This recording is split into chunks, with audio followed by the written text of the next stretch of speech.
On this video, brought to you by the Bulbasket Living History Group, we are going to do a roughly 130 mile round trip for our grand day out. A day where we're going to reunite two old veterans who haven't seen each other in a long time. Longest trip for about 25 years, so what could possibly go wrong?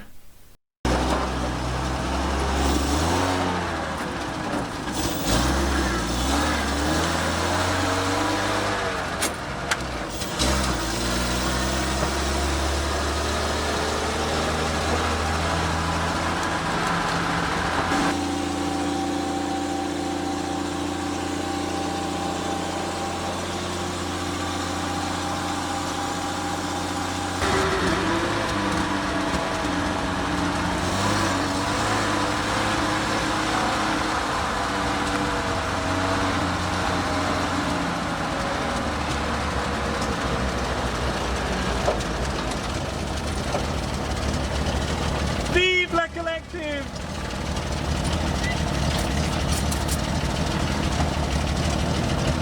Check it over.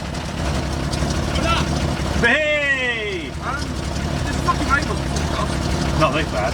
I'm happy to wait. Well, just hide somewhere. There for 5 minutes. I saw it coming as it came in. I'm like, what the fuck is that doing? It's all going that way. Yeah. What the fuck? So which way are we going? Is it the A30? Whichever you think's best, really. I don't know. I mean, you can go the Coon Avenue way, and then cut up through to Fradham, can't you? Yeah. So, yeah, I was going to... There's that way, or past St Morgan. So still go Goon Avon.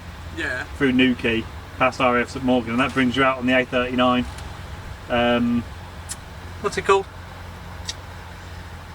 What are we on about? I thought he was going to reverse into us. No, that'd have been a stupid move, Mr BMW. What's that? He was like reversing towards this truck, like, if you hit it, I don't think I'll be bothered. No. He might be. Yeah, he might be concerned.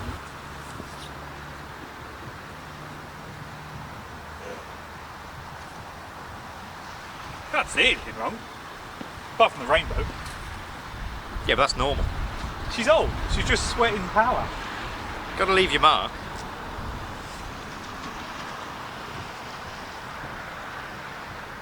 I think it's okay.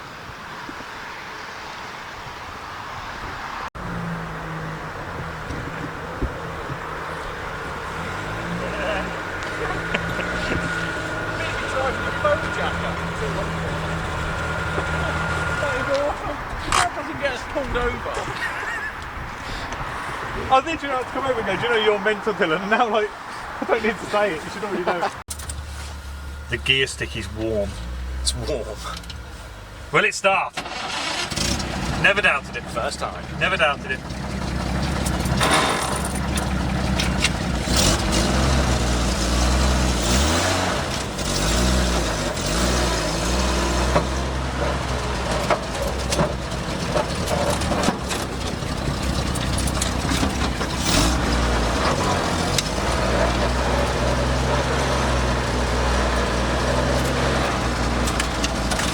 See this?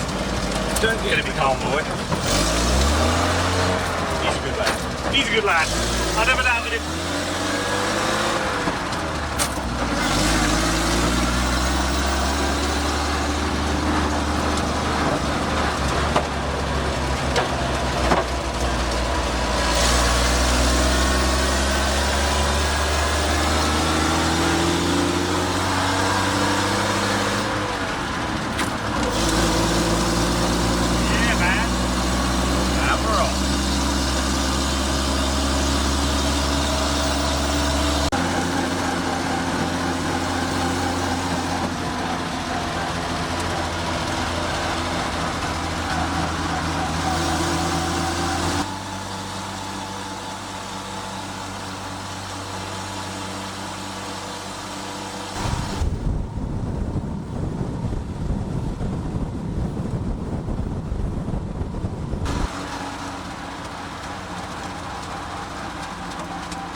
nice, aren't we nice? Totally fair.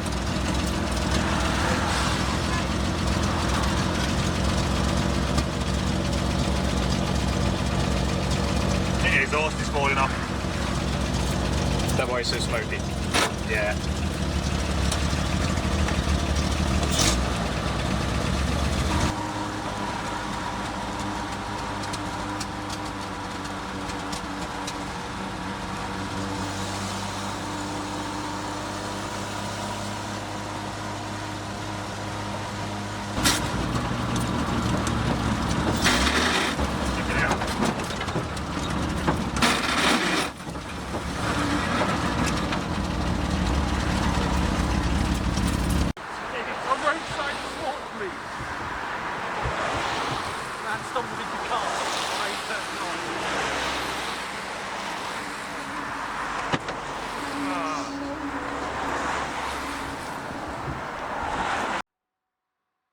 We pulled over for a quick break and a check over of the vehicles just outside of Wadebridge.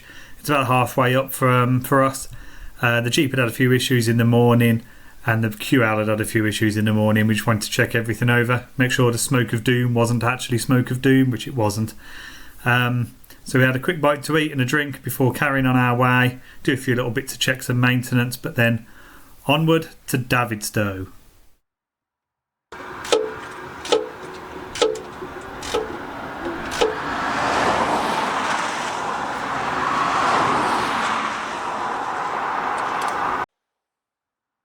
For any of the eagle-eyed viewers who have noticed that this Jeep's not quite adding up, that's because it is a Jago, a Mark I Ford Escort based kit car that you could buy in the 80s. This one came to us very cheap and Lawrence there decided to buy it and we take it on as a bit of cheap fun, seeing how far we could take a Jago to look like an SAS Jeep for as little money as possible. I'll be doing a full video on it because it is a fantastic way to get into the hobby and serious fun.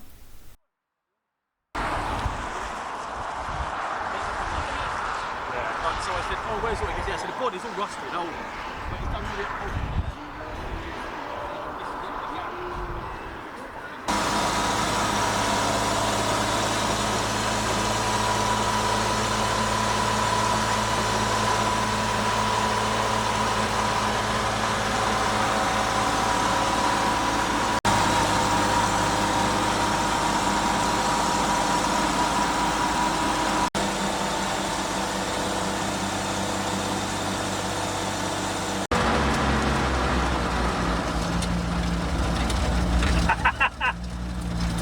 You should be scared.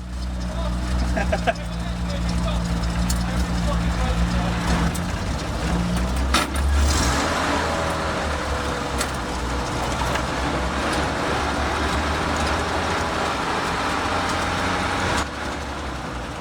you want me to go in front? I want to take over for a minute.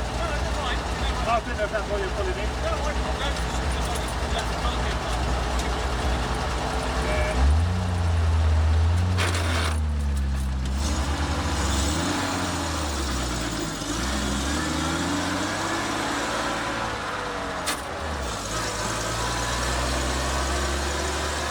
Can't keep the Bedford down.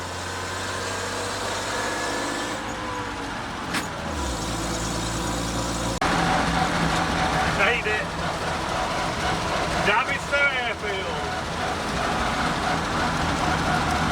So what's that, 60 mile? That's 60 mile.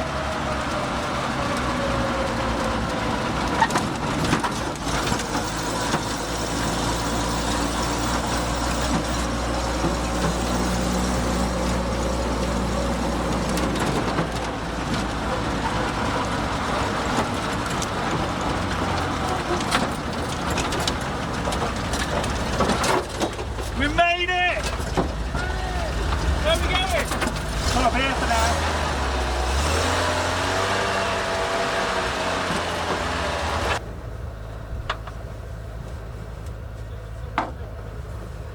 We made it. It did it. It did it. I don't know how much fuel we've used, I've got to check the tank. And I'm not using my really nice, expensive, correct tank because I'm gravity feeding just to make sure the pump doesn't get overstrained and Bedford tanks don't gravity feed. Yeah, Davidstow airfield. A lot of history here. I'll have to do a separate video on it. Big World War II airbase, and it is huge, and it did get its fair share of bombings as well. And there's air raid shelters absolutely everywhere, which are now sheep homes. But we made it. The Jago made it. Yeah, I got 2 pairs. Well, these are my jeans.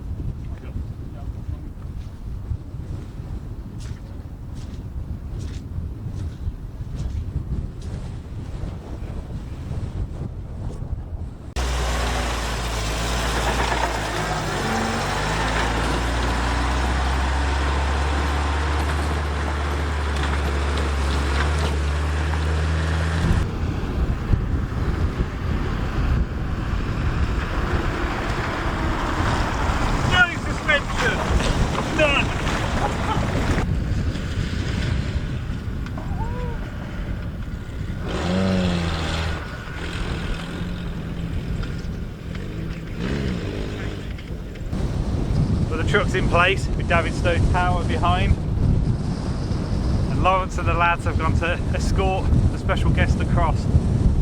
Hopefully, in this windy cold day, it's worth the travel to meet Knocker 2. Oh yes, this is very mysterious. And here she is, our very special guest. She learnt to drive in one of these when she joined the forces back in 1949.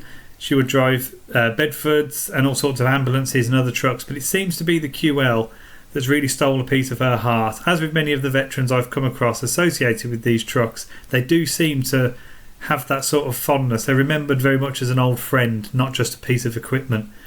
It brought all those memories back, telling us about cleaning them with a pint of paraffin. She remembered the step into it. The cab's quite compact, the flat front, it all came back to her. And I must admit, learning to drive in one of these, I take my hat off to her, because they're not the easiest thing in the world to drive, especially if you've not driven much. Her son had contacted us to see if we could reunite her with a QL and just let her look around it and bring those memories back, which we did, and we were so glad we made the trip. It was worth it for that alone. But we really wanted to give her a spin round in the truck to feel it, smell it, and bring all those memories back, but they're very awkward to climb in and out of. Fortunately, we had a plan. Well, I have measured the steps next to the control tower and it's level, so I'm happy to pull the truck up to the side of the control tower. You can get in as a passenger and I'll drive you around. Oh, wow. So, We'll go over that way.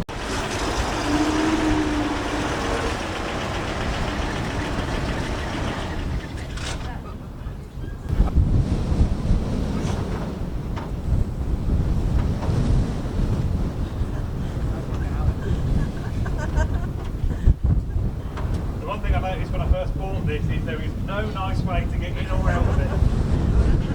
You did very well, better than I do. There's not to handle.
It was an absolute honour to drive around in the Bedford.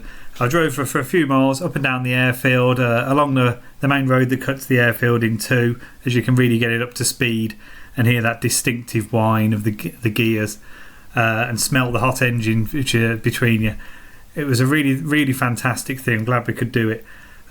She was very grateful for that alone, but we decided to give her a dinky model of the Bedford QL. They do a dinky 3-tonner. And apart from bringing her to tears and almost bringing me to tears, it will be a visual reminder that hopefully can keep reminding her of those golden days behind the wheel of her truck, and hopefully bring out even more stories that she can share, and hopefully we can hear and we can pass on to future generations.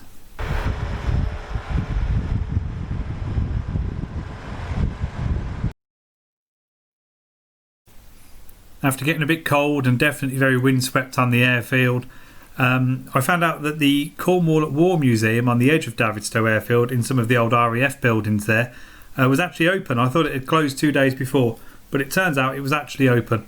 So we all went back there, and we had a nice hot chocolate and a warm up in a nice warm room, continued our chat, hearing some more fascinating stories. Once that was done, unfortunately we had to cut it a bit short because we had quite a long way back, as did they. But we were able to have a little look around, a quick walk through the museum. And for anybody who's not been, I highly recommend this museum. The amount of artefacts on display is absolutely staggering. I'm not sure I've seen a military museum this stacked. It's fantastic. Really friendly people there. They let us park the vehicles in. We're all over them. I suppose that's fellow enthusiasts for you, but really fascinating. Highly recommend it. We'll definitely be coming back with the whole group and all 3 vehicles in the spring.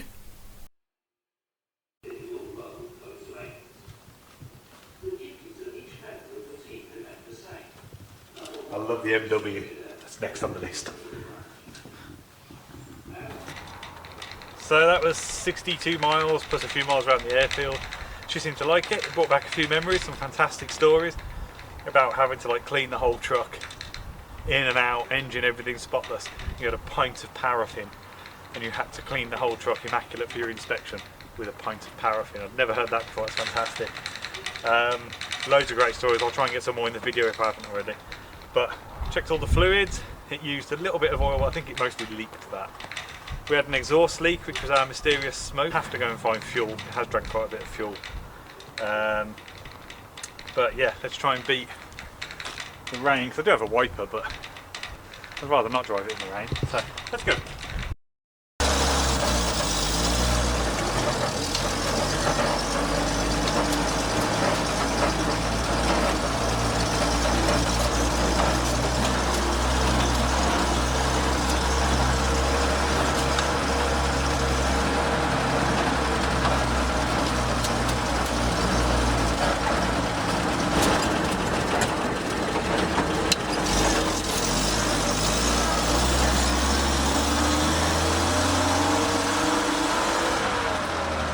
Well, we're headed home and we've made it about 2 miles from the airfield, so we've got another 60. She's relieving herself a little bit, and it turns out you stick your camera in the rear core plug. Don't focus. This rebuilt engine might have had, as the Americans call a Craigslist rebuild, i.e. paint it and walk away, because why would you not change rusty core plugs? A bodge is needed.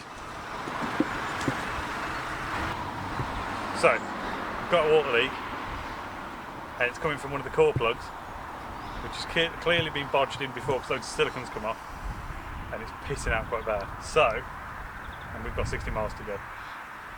Check out. Sometimes you've got to do what you got to do, right? Check out this repair. Radiator repair in a box or bottle, and then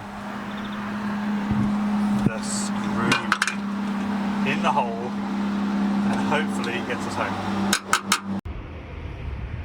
I think we're onto a winner. It seems to have stopped. The first screw didn't work, but hopefully this screw works. Fingers crossed. Try again.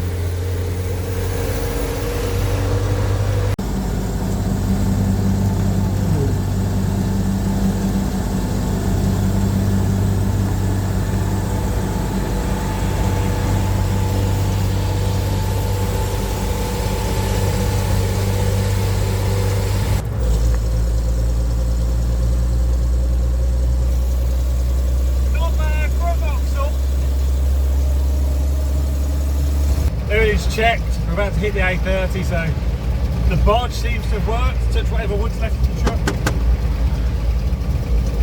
Home stretch, baby. Even the lights work. Now I've got to pull out with lots of traffic.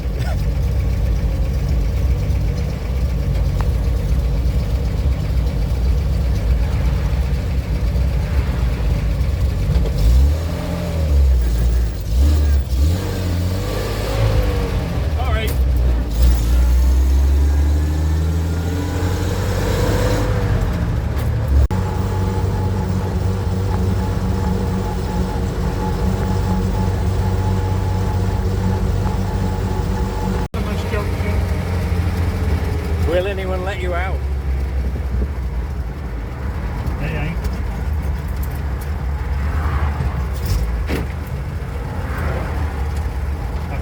Come on.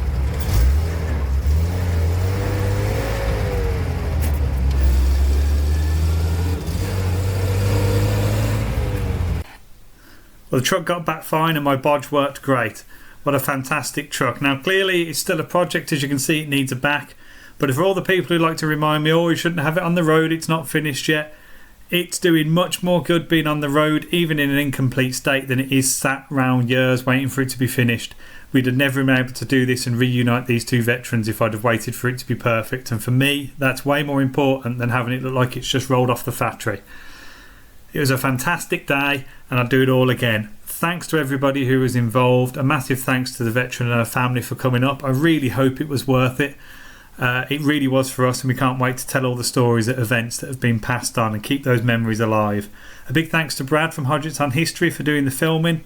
Huge thanks to Lawrence for braving the really bad weather and storm warnings in the Jeep with Dylan, and a huge thanks to Dylan and Will for making the trip up and being cold with us. They're a pair of fantastic reenactors from the D-Day Dodgers. And most of all, vive le collective.